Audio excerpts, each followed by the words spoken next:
Hello friends, welcome to my channel learn code with GK. So आज है हमारा day 18। सो आज की वीडियो में हमने इन 4 टॉपिक्स को कवर करना है। ठीक है, जो चैप्टर 3 है ब्लॉक 3 का। तो सबसे पहले हम अपने नोट्स पे जाते हैं। यहाँ पे मैंने ऑलरेडी ये टॉपिक्स लिख रखे हैं।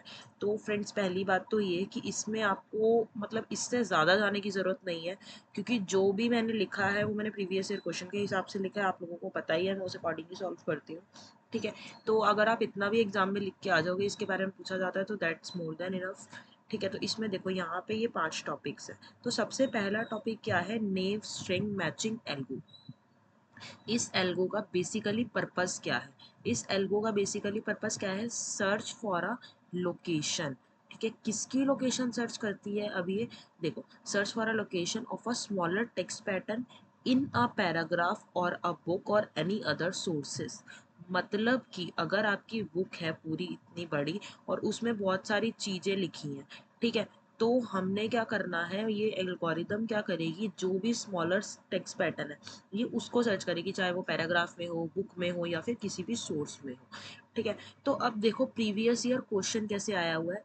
एक्सप्लेन करो नेव मैचिंग स्ट्रिंग एल्गो को, derive its worst case complexity and what is it drawback, what will be the maximum valid shifts of a pattern in the text in the following example। ठीक है, तो इसमें वो basically क्या कह रहा है, हमने क्या करना है, हमने मैक्सिमम वैलिड शिफ्ट बतानी है पैटर्न की, जो भी इस पैटर्न में आ रही है।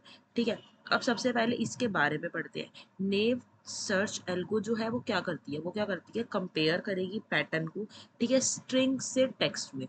अब देखो स्ट्रिंग से टेक्स्ट का फर्क क्या होता है, इसमें लिखा है ना आगे, 1 character at a time.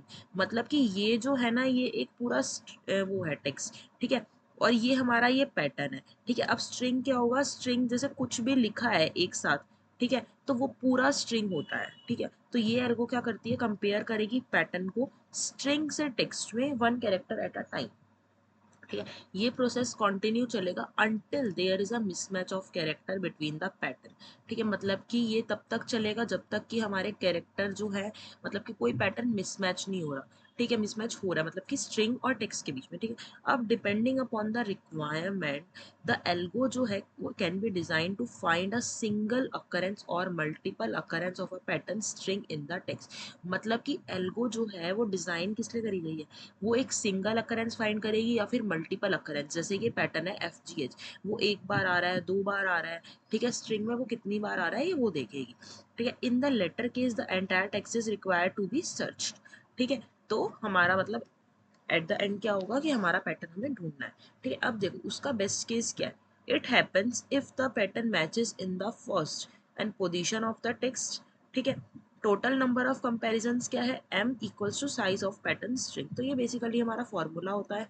Best case time complexity यहाँ पे OM है। ठीक है, वर्स्ट केस सिनेरियो में क्या होता है, टोटल नंबर ऑफ कंपैरिजन में क्या होता है, m माइनस n+1।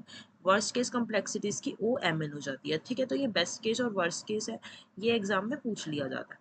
ठीक है, अब ड्रॉबैक जो है नेव स्ट्रिंग मैचिंग एल्गो का क्या है, ये ओनली वन डिसएडवांटेज है इस एल्गो का, which is that it is inefficient. Inefficient का मतलब क्या होता है, when it has found a position it does not use it again to find the other position. मतलब कि एक बार उसे पोजीशन मिल गई तो वो दोबारा उसी चीज को यूज नहीं करेगा। ठीक है, अदर पोजीशन फाइंड करने के लिए it goes back to the string starting point. ठीक है, and looks for the pattern over again. मतलब कि वो दोबारा से वापस स्टार्टिंग पॉइंट पे चला जाएगा और वापस से वो सब कुछ देखेगा। ठीक है, अब यहाँ पे देखो टेक्स्ट हमारा ये था, ठीक है, पैटर्न हमारा FGH था। ठीक है, अब देखो यहाँ पे मैक्सिमम वैलिड शिफ्ट क्या उसमें हमने क्या करा, लेंथ ऑफ अ टेक्स्ट में से लेंथ ऑफ पैटर्न माइनस करना है। ठीक है, यहाँ पे बेसिकली यहाँ पे मैंने फॉर्मूला आप लोगों को बताया, हमने अभी फॉर्मूला पढ़ा था ना, ओके ये रहा। हाँ देखो यहाँ पे टोटल नंबर ऑफ कंपैरिजंस था। ठीक है, अब हमने क्या करा, मैक्सिमम वैलिड शिफ्ट निकालेंगे length of a text. Text की लेंथ कितनी है, ये वाली ये टेक्स्ट की लेंथ है। ठीक है, अब लेंथ ऑफ अ पैटर्न हमारी, ये पैटर्न की लेंथ तो 3 है, तो 8 आया। ठीक है, इसीलिए हमने बस इतना ही करना है। ठीक है, तो इसमें हमने उन्होंने बोला था ना, what will be the maximum valid shift, that's it, इसके सिवा आपको कुछ नहीं करना। तो यही एग्जाम में क्वेश्चन था और ऐसे ही और भी क्वेश्चन आ सकते हैं। अब जो नेक्स्ट एल्गो है वो आपकी क्या है, रॉबिन कैप एल्गो। ठीक है, रॉबिन कैप में क्या है, central idea, let me change the colour.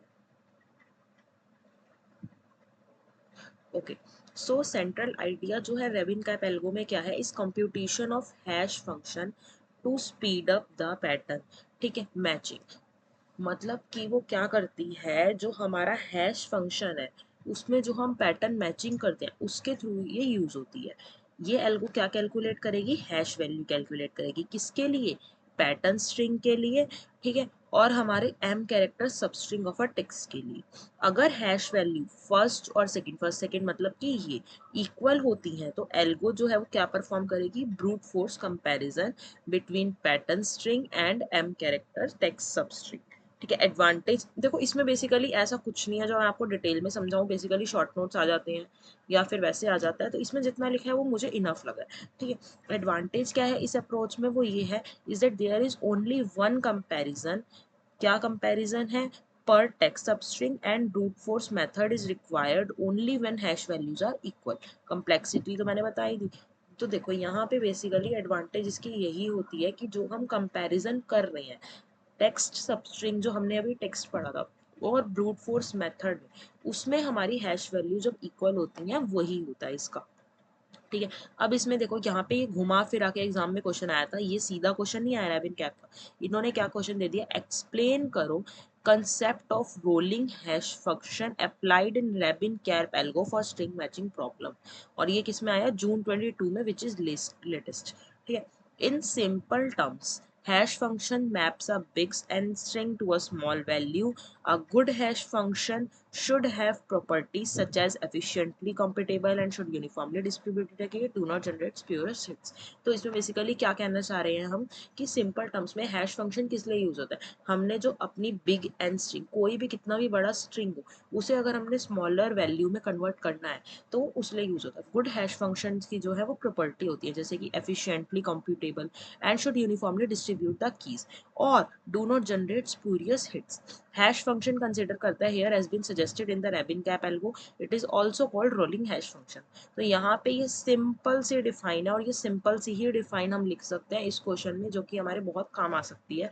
और अब जैसा कि ये 10 मार्क्स का, तो ये 4 लाइनें तो लिखोगे नहीं, ये वाला पूरा भी लिखना है। देखो पहले क्वेश्चन में जिसके बारे में पूछा जा रहा होता है उसके बारे में लिखा करो, ठीक है। पहले हमने उन्होंने रोलिंग हैश फंक्शन के बारे में पूछा था, हमने पूरा रोलिंग हैश फंक्शन के बारे में बता दिया। उसके बाद आपको क्या करना है, रेबिन कैप एल्गो के बारे में बता देना है, ठीक है। नेक्स्ट हमारी एल्गो क्या है, नूथ मोरिस प्राट एल्गो, ठीक है। ये basically linear time string matching algo है। इसकी कॉम्प्लेक्सिटी ये है, वेयर एम और एन, यहाँ पे एम और एन है वो length of a pattern string and text string, जो अभी हमने ऊपर पढ़ा था। This happens because KPS algo provide करती है, ठीक है, क्या प्रोवाइड करती है, frequent back tracking in the text string as it is done in the naive algo. तो देखो यहाँ पे मैं आप लोगों को ये बताना चाहती हूँ, देखो यहाँ पे ये टेक्स्ट था और ये पैटर्न था ना, तो जो इसकी लेंथ थी ना वही लेंथ की हम यहाँ पे बात कर रहे हैं, ठीक है। तो अब देखो यहाँ पे नेक्स्ट हमारा है avoid frequent back trekking, avoid करती है बैक ट्रैकिंग, मैं आप लोग को ऑलरेडी पढ़ा चुकी हूँ पीछे, ठीक है। की आइडिया जो है वो के एम पी एल्गो में क्या है, is to build a L P S यानी कि largest prefix as suffix array to determine from which point in the pattern string to restart comparing for pattern matching in a text in case there is a mismatch of a character without moving the text pointer, ठीक है। तो मैं इसको थोड़ा सा clear कर देती हूँ। तो देखो अब बेसिकली हम लोग क्या कहना चाह रहे हैं, ये क्या है, एक बेसिकली हमारी टाइम स्ट्रिंग मैचिंग एल्गो होती है। इसमें बेसिकली आइडिया क्या होता है, हमें लार्जेस्ट प्रीफिक्स यानी कि सफिक्स की तरह एरे को हमने डिटरमाइन करना होता है कौन से पॉइंट में कौन से पैटर्न में जा रहा है, ठीक है। उसको हम restart comparing for a pattern matching in text in case there is a mismatch. मतलब कि कोई भी कैरेक्टर का मिसमैच होता है तो हमें टेक्स्ट पॉइंटर या फिर उसे मतलब बैकवर्ड किए बिना हमें उसको मैच करना। तो बेसिकली हमें स्ट्रिंग मैचिंग है, सिंपल सा याद रखो, नूथ मॉरिस प्राट एल्गो का मतलब ही स्ट्रिंग मैचिंग एल्गो होता है, ठीक है। अब देखो इसमें हमारे और कौन कौन से टॉपिक थे, this one we completed, this one okay. हमारा फाइनाइट ऑटोमेटा बच्चा है। तो देखो सबसे पहले हम रेगुलर एक्सप्रेशन पढ़ते हैं। रेगुलर एक्सप्रेशन आप लोगों ने काफ़ी पढ़ा होगा, जब भी हम कोई फॉर्म बनाते हैं जैसे कि साइन इन फॉर्म या कोई, उसमें हमने वैलिडेशंस लगानी होती है, ईमेल इतने डिजिट्स का होगा, उसमें कैरेक्टर होना चाहिए, पासवर्ड में स्पेशल कैरेक्टर होना चाहिए, ठीक है। तो जब हम उसको डिफाइन करते हैं ना, तो उसको हम डिफाइन कैसे करते हैं, रेगुलर एक्सप्रेशन के थ्रू। जो पीछे कोडिंग होती है ना, उसकी रेगुलर एक्सप्रेशन के थ्रू होती है। Language accepted by finite automata can be easily describe by simple expressions called regular expressions, ठीक है। It is the most effective way to represent any language. A regular expression can also be described as a sequence of pattern that define a string. It are used to match character combined in a string. तो basically ये क्या करता है, देखो जैसा भी आपका जो स्ट्रिंग है वो क्या है, कैसा है। सपोज करो मैंने यहाँ पे सपोज करो मैं यहाँ पे लिख रही हूँ गीत @12। अगर मैंने यहाँ पे ये लिखा, या फिर मैंने सिंपल ऐसे करके सिर्फ टेक्स्ट टेक्स्ट लिख दिया, या फिर मैं यहाँ पे सिर्फ नंबर और टेक्स्ट का मिक्सचर दे रही हूँ, यहाँ पे मैं सिर्फ नंबर दे रही हूँ, तो हमारा ये कैरेक्टर, हमारा वो जो स्ट्रिंग है वो क्या है, मतलब कि ये बेसिकली क्या बताता है, देखो sequence of a pattern that defines a string. एक रेगुलर एक्सप्रेशन बनाया जाता है। सपोज करो यहाँ पे जैसे कि हम ऐसे बना सकते हैं लाइक %6 A। अब इसका क्या मतलब है ये आप लोग को अभी पता नहीं चलेगा, लेकिन ऐसे करके पूरा लंबा सा रेगुलर एक्सप्रेशन बनता है जो स्ट्रिंग को डिफाइन करता है कि हमारा स्ट्रिंग कैसा होगा, उसे हमें रेगुलर एक्सप्रेशन की फॉर्म में लिखना होता है, ठीक है। तो ये बेसिकली कैरेक्टर कॉम्बिनेशन के लिए यूज होता है स्ट्रिंग्स के अंदर।